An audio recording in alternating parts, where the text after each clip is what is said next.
Bonjour amis YouTube, donc je suis là pour votre pleine lune en Gémeaux du 8 décembre 2022, cette dernière pleine lune de l'année. Oui, c'est une lune aussi qui est appelée la lune froide. Pour les énergies qu'elle dégage, nous sommes bien là dans la conciliation entre le besoin de s'exprimer librement et celui de se retenir pour maintenir toutes nos potentiels explosifs. C'est-à-dire qu'il va falloir, il se peut que certains réagissent au quart de tour et cet effet de comportement pourrait devenir rapidement pas vivable pour les personnes qui vous entourent et même pour vous-même. Cette pleine lune semble proposer un test pour éviter les pièges. Il est nécessaire de se recentrer si nécessaire et maintenir un état d'esprit dans la paix et dans l'action pour avoir une action constructive. Peut-être que dans cette phase décroissance, serez-vous aussi irritable. Approfondissez les raisons et les tensions afin de mieux réagir. D'accord? Analysez-vous, c'est très important. Essayez de méditer. Il faut savoir aussi, justement, en faisant ça, vous allez faire comme une température de vous-même et comme ça, vous posez des limites. Pour éviter beaucoup de catastrophes. Mon conseil à ce stade, il est préférable de se maintenir écarté de tout conflit qui pourrait prendre de la valeur opposée à ce que vous souhaitez, surtout. Là, il faut vraiment se canaliser, un temps de canaliser. Et en fin de compte aussi toute la phase bien sûr décroissante de la lune jusqu'à la nouvelle lune prochaine. Donc nous allons passer immédiatement au tirage. Vous savez que j'utilise l'oracle de la lunologie. Donc c'est 3 cartes qui vont faire justement l'avant, l'après, l'espace de cette pleine lune, et puis avec 4 cartes aussi pour la phase décroissante.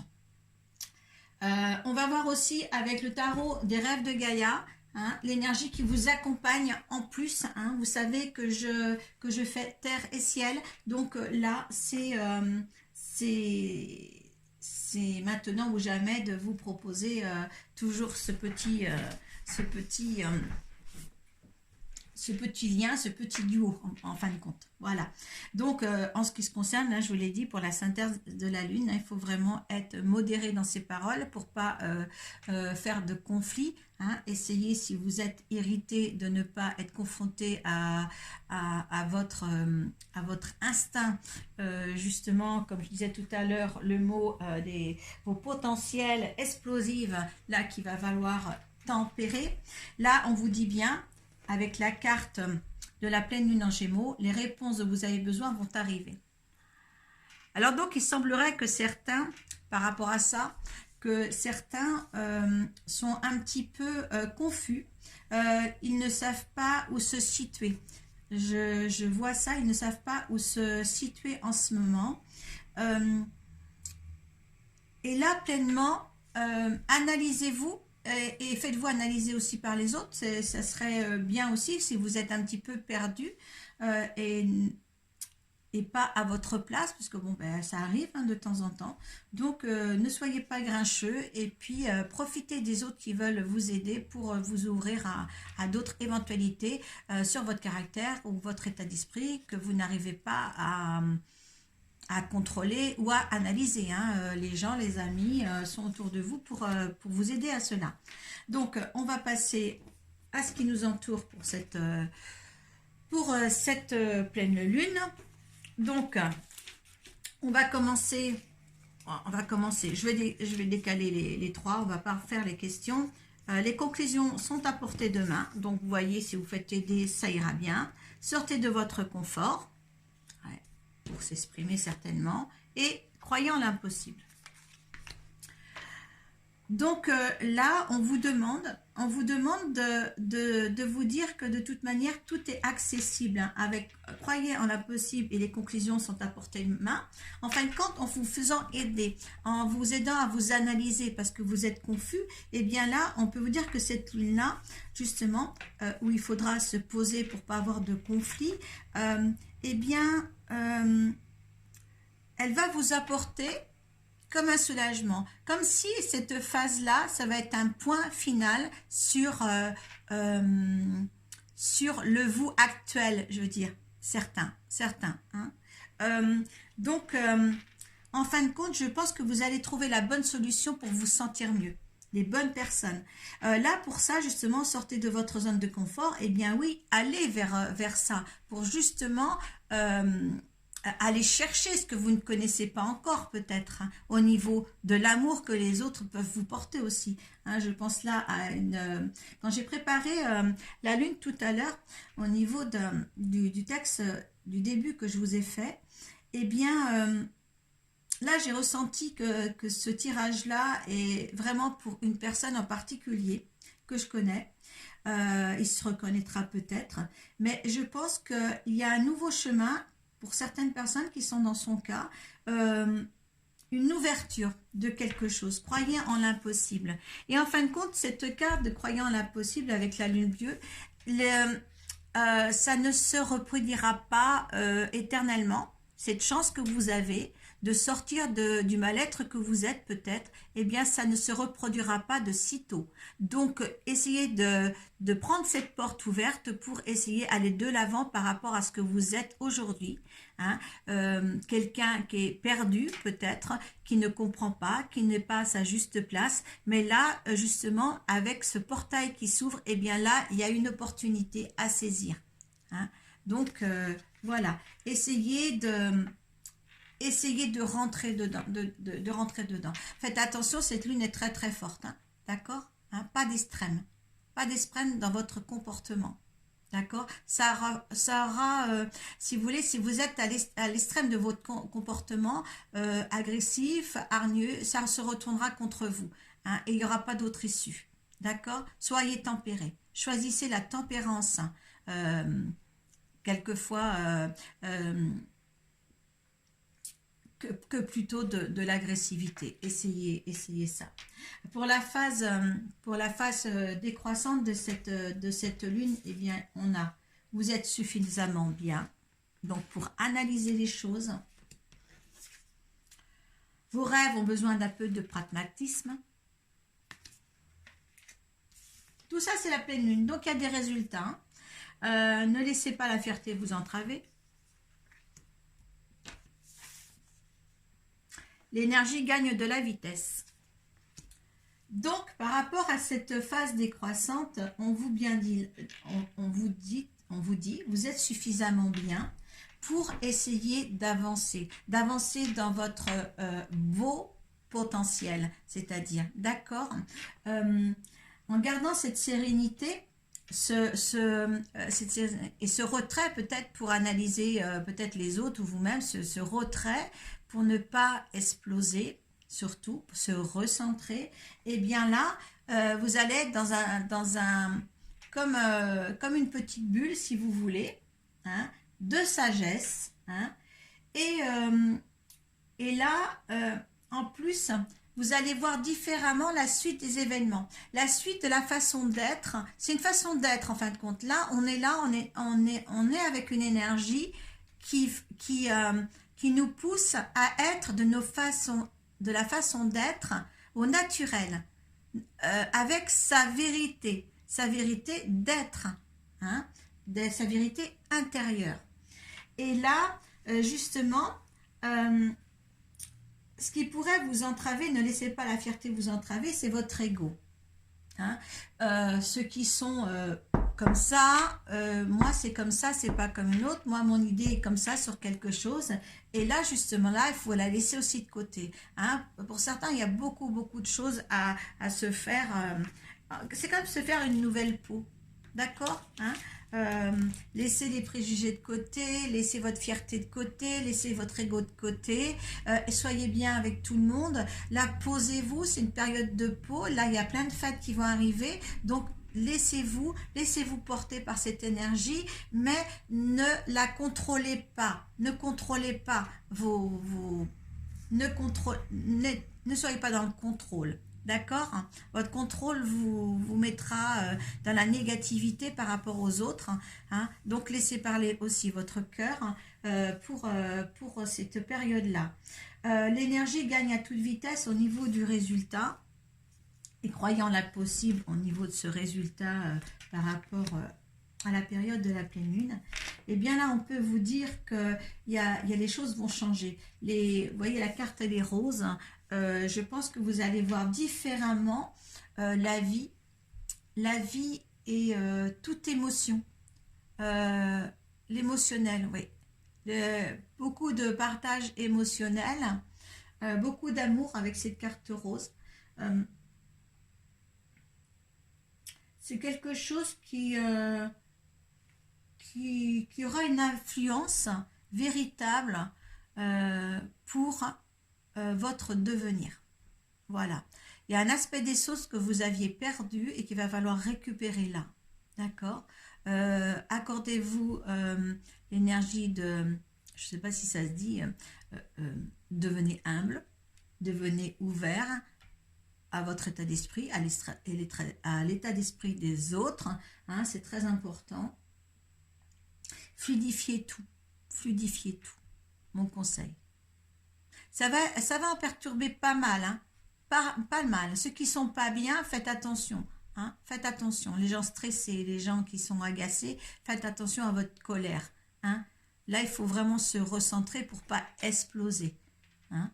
Parce que bon, il y en a, vous avez le libre arbitre de tout ce que vous faites dans votre vie, mais n'allez pas à la rencontre voilà, des énergies négatives qui peuvent... parce que bon, vous allez prendre, comme je disais tout à l'heure, ces énergies-là de cette lune froide, et bien justement,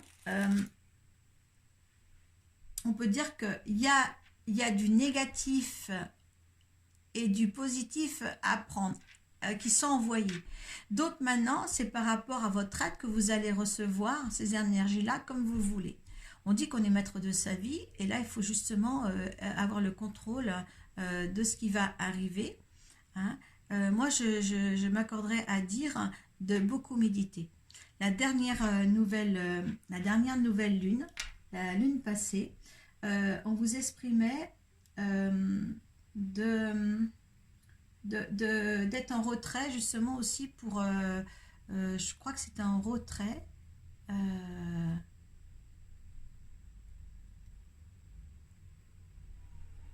pour voir ce qui se passait, et j'ai pas revisionné c'est un tort, hein, pour moi de ne pas avoir revisionné ce que j'avais dit la dernière fois, et là il faut vraiment là être posé, être calme. Je dirais pour passer cette période-là, vivez l'instant présent. D'accord? N'allez pas voir ce qui va se passer demain, le lendemain. Soyez bien dans l'instant présent. Et ça, par contre, ce sera une bonne solution. Parce que quand on est dans l'instant présent, on est vrai. On est nous. Et chaque chose en son temps pour les réparations, pour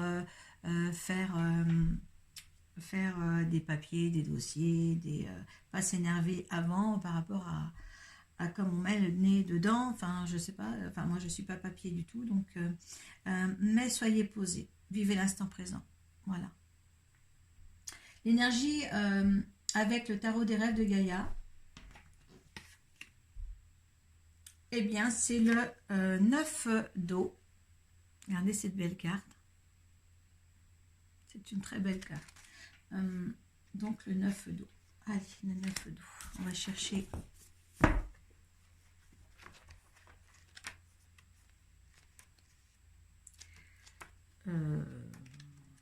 c'est les derniers. Alors le 9 d'eau, illumination, acceptation, ouverture, éveil émotionnel, force, courage, peur, ignorance. Ça va avec ce que je vous ai dit en premier lieu. Allez, la toute première chose née de l'obscurité du vide fut la lumière. Le 9 d'eau représente la nécessité d'adopter à cœur ouvert et de laisser la lumière de l'amour transformer et guérir nos douleurs émotionnelles pour le transmuter en une connaissance qui nous rend libres. Nos expériences passées, bonnes et mauvaises, laissent leur empreinte émotionnelle. Les évocations de joie et d'amour peuvent nous inspirer une sensation de bien-être. Un souvenir heureux crée un sentiment intérieur qui exprime sur nos lèvres par un sourire ou un rire. Alors qu'un mauvais souvenir peut vous amener des larmes et recours d'anciennes blessures. Et nous pensions guéris et oubliés depuis longtemps. Vous est-il arrivé d'entendre une chanson à la radio et d'avoir les larmes aux yeux parce que c'était la chanson que vous partagiez avec un amour passé qui a brisé votre cœur? Vous êtes-vous trouvé devant quelqu'un dont la parole vous ont mis en colère parce qu'elle touchait et réveillait le souvenir d'anciennes blessures, d'anciennes colères bien enracinées envers quelqu'un d'autre qui disait les mêmes choses? Vous est-il arrivé d'éclater de rire sans pouvoir vous contrôler parce que quelque chose de stupide venait vous rappeler le souvenir d'un autre événement heureux, mais tout aussi stupide dans le passé? Nos émotions peuvent nous amener au septième ciel, où nous plongeons dans les abîmes du désespoir. Le plus souvent, nous ne savons pas et ne comprenons pas pourquoi nous ressentons aussi les choses. Pourquoi nous réagissons ainsi? Qu'est-ce qui fait que certains souvenirs restent si vivaces et inoubliables? Ce qui les rend inoubliables, c'est qu'ils nous font éprouver. Excusez-moi. C'est ce qui m'exprime émotionnellement et à travers eux, nous pouvons nous attacher émotionnellement du passé. Dans le présent que nous vivons, ces empreintes deviennent des déclencheurs qui nous font réagir à un niveau purement émotionnel. Si notre esprit était une banque et que l'on pouvait choisir les souvenirs que l'on peut y mettre, la majorité d'entre nous n'y mettrait que des souvenirs qui nous donnent le sourire et en rejetant ceux qui nous font pleurer. Il y aurait tant de personnes heureuses et souriantes dans le monde. Si nous pouvions choisir de ne garder que les souvenirs qui nous font sourire, malheureusement, nous n'avons pas le choix. Mais ce que nous pouvons choisir, c'est de reconnaître ce qui déclenche nos émotions pour que les mauvais souvenirs ou ceux qui nous sont chargés d'émotions pesantes aient moins d'influence sur nous. En éclairant la source de notre douleur émotionnelle, puis en reconnaissant que l'événement qui en est l'origine appartient au passé et qu'il ne peut être ni changé ni aboli, nous faisons le premier pas pour nous libérer des entraves émotionnelles qui nous attachent à ce passé. Nous rendre compte de la façon dont nous nous sentons et dont nous réagissons lorsque nous nous souvenons de ce moment passé ou que nous vivons quelque chose de semblable. Elle n'est pas l'étape suivante vers la prise de conscience émotionnelle. Enfin, en étant vigilant et en apprenant à ne pas réagir lorsqu'un déclencheur émotionnel est activé, nous atteignons l'éveil émotionnel, un état où nous ne sommes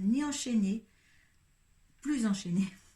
Au final, nous entrons dans un temps où il nous est plus nécessaire de faire attention, parce que le souvenir n'a plus aucune influence. La blessure s'est guérie, nous l'avons transcendée. L'éveil émotionnel n'est pas un processus tendre. Il implique d'aller fouiller dans ses souvenirs, de revisiter nos vieilles blessures, de les voir et de les accepter pour qu'elles soient abandonnées. Cela prend du temps et demande de la pratique. Et au début du processus, nous pouvons être plus réactifs que d'habitude. C'est comme essayer de grimper une côte couverte de boue glissantes. On perd pied, on tombe et on recule en glissant. Pour certains, ce processus est tout bonnement trop difficile. D'autres y résistent en se demandant pourquoi on irait consciemment choisir d'explorer et de revivre ses souvenirs les plus profonds et les plus pénibles. Cela ressemble à aller ouvrir d'anciennes blessures cicatrices et pour ne pas faire de nouveau ouvrir ses blessures. C'est vrai, ils ont raison. C'est comme de couper une plaie refermée. Mais il faut prendre de mesures draconiennes si un cancer se développe sous les chairs cicatrisées. Si le souvenir du passé vous rend réactif sur le plan émotionnel d'une façon qui est à présent contre-productive, alors c'est qu'il y a une forme de cancer.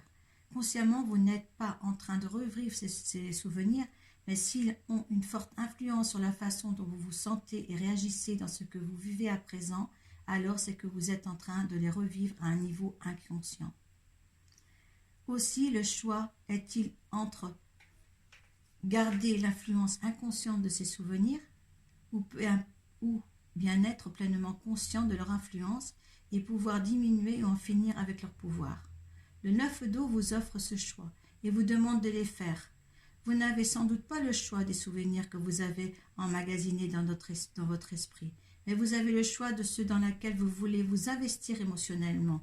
S'il s'agisse de souvenirs du passé ou de choses récentes, investissez dans ce qui vous remplit d'amour et de clarté, et sentez-vous ressusciter dans vos profondeurs. La clarté émotionnelle n'est pas un processus facile, ce n'est pas non plus un processus spirituel, c'est une guérison.